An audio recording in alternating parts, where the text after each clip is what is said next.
கணபதி தாள் போற்றி, கந்தன் தாள் போற்றி, அண்ணாமலையார் உண்ணாமலையார் நம்மன் வணங்கி, தாய் தந்தையரை வணங்கி, நமது B2D சேனல் சப்ஸ்கிரைபர்கள் மற்றும் யூடியூப் நேயர்களுக்கும் அன்பான வணக்கத்தை தெரிவித்துக் கொள்கிறோம். இன்றைய பதிவில் நம்ம பயிர் வளர்ச்சியில் பயிர் வளர்த்தல் மணிலா பயிர் வளர்த்தலை பற்றி பார்க்கலாம். முதல்ல ஆரம்பத்தில் சொல்லியிருக்கேன், ஒரு நிலத்தில் பயிர் சுழற்சி மெத்தடுக்காக முதல்ல நெல் நடணும், அடுத்து ரெண்டாவது கேழ்வரகு நடணும். கேழ்வரகு தாள் அந்த அறுவடை செய்துவிட்டு அந்த கேழ்வரகு தாளடியில் உழவு செய்தால் ரொம்ப எளிமையாக இருக்கும். அதுக்காக சொல்லுவாங்க, அவ்வளோ எளிமையாக இருக்கும். கேழ்வரகு தாளடியில் மணிலா பயிர் செய்தால் இரவை மணிலா, இதுதான் ரொம்ப நல்லாயிருக்கும், நல்ல விளைச்சல் கிடைக்கும் என்பது ஒரு கருத்து. மணிலா பயிர்கள் ரெண்டு வகைப்படும். மானாவாரின்னு சொல்லுவாங்க. வானவாரி மழையை நம்பி பயிர் போடுறது ஒன்று, வானாவாரி பயிர்னு பேர். அடுத்து ரெண்டாவது இரவை பயிர்னு ஒன்று இருக்குது. இந்த மானாவாரி பயிர் பார்த்திங்கன்னா சித்திரை மாதம் நீர் பாய்ச்ச முடியாத இடங்கள், மழையை நம்பியே பயிரிடக்கூடிய இடங்கள். அப்போ அந்த காலத்தில் நிறைய இருந்தது. மேட்டுப்பாங்கான நிலங்களில் சித்திரை மாதம் புது மழை பெஞ்சு அப்பயே நிலத்து பண்படுத்தி உழுது சித்திரை வைகாசி முடிஞ்சது ஆணி ஆடியில் வேர்க்கடலை போட்டுடுவாங்க. வேர்க்கடலை போட்டாங்கன்னா அது மழையிலே மழைக்காலம் மழையிலே ஆவணி எண்டில் புரட்டாசி முதல்ல ஏறக்குறைய அந்த காலகட்டத்தில் அறுவடைக்கு வந்துடும். அதிலே ரெண்டு வகையான கொத்துக்கடலை, கொடிக்கடலை ரெண்டு வகை இருந்தது. கொத்துக்கடலை குறைஞ்சது ஒரு 4 மாதம், 3 to 4 மாதங்கள். கொடிக்கடலை என்பது 6 மாத பயிர். அது 6 மாத பயிர்னால் அது கார்த்திகை மாதம் தான் அறுவடைக்கு வரும். அது கொஞ்சம் லேட்டாக இருக்கும். அப்படி இருந்தது. இப்போல்லாம் மானாவாரி பயிரெலாம் இல்லை. ஏன்னா மானாவாரி நிலங்கள் எல்லாம் பிளாட் போட்டு வைக்க ஆரம்பிச்சிட்டாங்க, பிளாட்டுங்களாக போயிடுச்சு. இரவை பயிர் மட்டும்தான் இருக்குது. அதனால தான் நான் கேழ்வரகு தாளடியில் மணிலா பயிர் செய்தல் நல்ல பயனுள்ளதாக இருக்கணும். கேழ்வரகு தாளடியில் இப்போ கேழ்வரகு இப்போ தை மாதம், பங்குனி மாதம்லாம் அறுவடை ஆகிடும். அது சித்திரை மாதம் முதல்ல பங்குனி கடைசியில் சித்திரை முதல்ல வேர்க்கடலை போட்டுட்டு அதனால் ரொம்ப திடமாக இருக்கும் இரவை பயிருக்கு அப்படின்னு சொல்லுவாங்க. ஏன்னா மழையும் அதுக்கு உதவியாக இருக்கும், அதுக்காக சொல்லுவாங்க. அதனால் உழவு செய்து ஏக்கருக்கு ஒரு 25 to 30 கிலோ தான் விதைகள் தேவைப்படும். அடிபுறமாக இப்போ நம்ம எரு விடுதல், எரு போட்டோம்னா ரொம்ப நல்லாயிருக்கும். மாட்டு சாணம், ஆட்டு சாணம் மற்றும் இயற்கை உரங்களான வண்டல் போன்றவற்றை இப்போ அடிக்கலாம். ஒரு நில ஏக்கருக்கு குறைந்தபட்சம் 10 முதல் அதிகபட்சம் 25 வண்டிகள்னு சொல்லுவாங்க. வண்டிகள்னால் டன் கணக்கு, டன் வரை. டிராக்டர்லாம் போட்டோம்னா ஒரு 5 டிப்பர் முதல் 10 டிப்பர் வரை. 10 டிப்பர்லாம் ஓவராக போட்டாலும் அது சரிப்படாது. ஓரளவுக்கு மீடியமாக இருக்கணும், வசதிக்கு ஏற்ற மாதிரி அதை செய்யலாம். இந்த மணல் பாங்கான நிலங்களுக்கு களிமண் அடிப்பாங்க, வண்டல் மண் அடிப்பாங்க. ஏரி வண்டல் மண்ணை கொண்டு போட்டு அதை உழுது அதில் மணிலா பயிர் வச்சோம்னா ரொம்ப நல்லாயிருக்கும் அப்படின்னு சொல்லுவாங்க. மணிலா பயிருக்கும் மண்ணை நன்றாக 3 முதல் 5 மண்ணுக்கு ஏற்ற மாதிரி நல்ல பொலன்னு இருக்கணும். அதில் நல்ல ஒரு மழை காலத்தில் மழை பெஞ்சால் நல்லாயிருக்கும். ஒரு சில தண்ணீர் விட்டு நனைச்சி கூட அது பக்குவமாக காய வைத்து ஒரு பக்குவமான சூழ்நிலை மணிலாவை போடுவாங்க. அந்த மணிலாவை போடும்போது அடிவுரமாக முன்னெல்லாம் விஜய் காங்கிரஸ் போட்டிருந்தாங்க. அடுத்து டிஏபி நேரம் டிஏபி அண்ட் பொட்டாஷ் அது கலந்து நிறைய போடுவாங்க. போட்டு மணிலா போட்டுட்டாங்கன்னா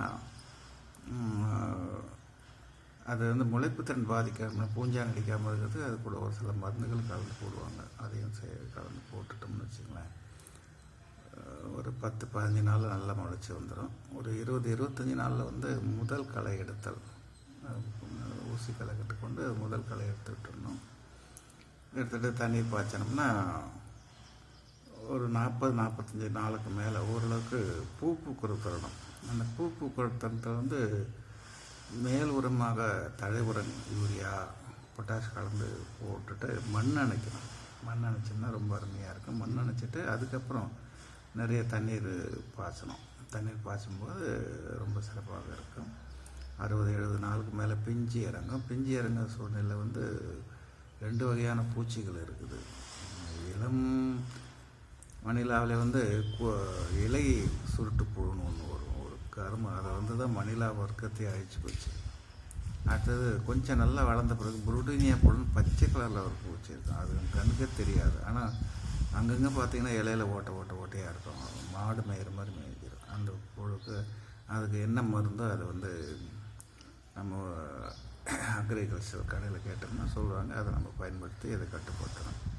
இவ்வாறு கட்டுப்படுத்தி சரியான பக்குவத்தோடு நல்ல மழை பெஞ்சதுன்னா, அந்த பூக்கிற தருணத்தில் வந்து நல்ல மழை வந்தது அப்படின்னா, வைகாசி சித்திரை கடைசியில் வைகாசி புதில் ஒரு நல்ல 2-3 மழை வந்ததுன்னா மணிலா விளைச்சல் ரொம்ப அருமையாக இருக்கும். அப்படி பார்க்க போனீங்கன்னா ஒரு ஏக்கருக்கு இரவை பயிலம் மானாவாரி மணிலா பயிர் வந்து 10 மூட்டை 40 கிலோ மூட்டை 10 மூட்டை கிடைக்கிறதே கூட கொஞ்சம் சிரமமாக இருக்கும்.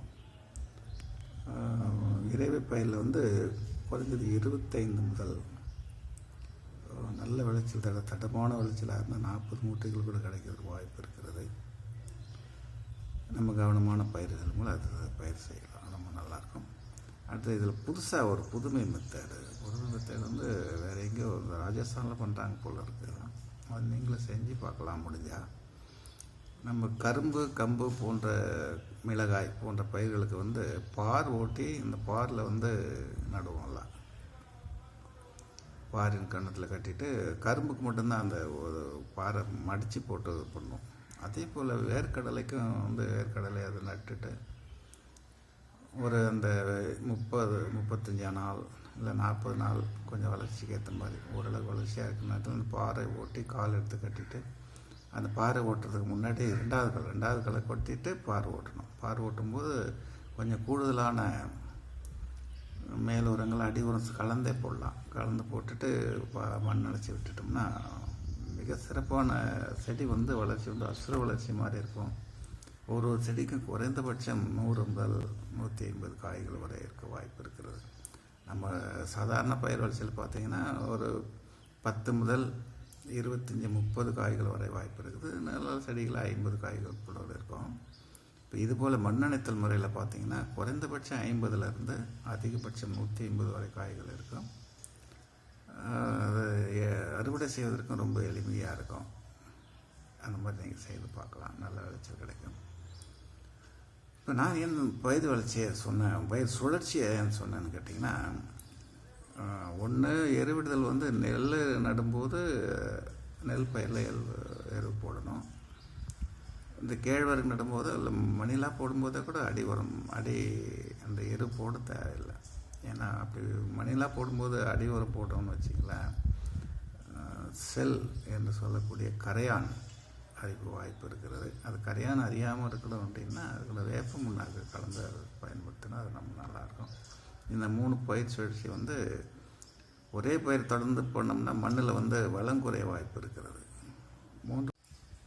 3 பயிர்களை மாற்றி செய்யும்போது மண் வளர்ச்சியை குறையாமல் இருப்பதற்கு வாய்ப்புகள் இருக்கிறது. இதை பயன்படுத்தி கொண்டு விவசாயிகள் நல்ல மகசூலை பெற்று நலமுடன் வாழ வாழ்த்துக்கிறோம். நன்றி, வணக்கம்.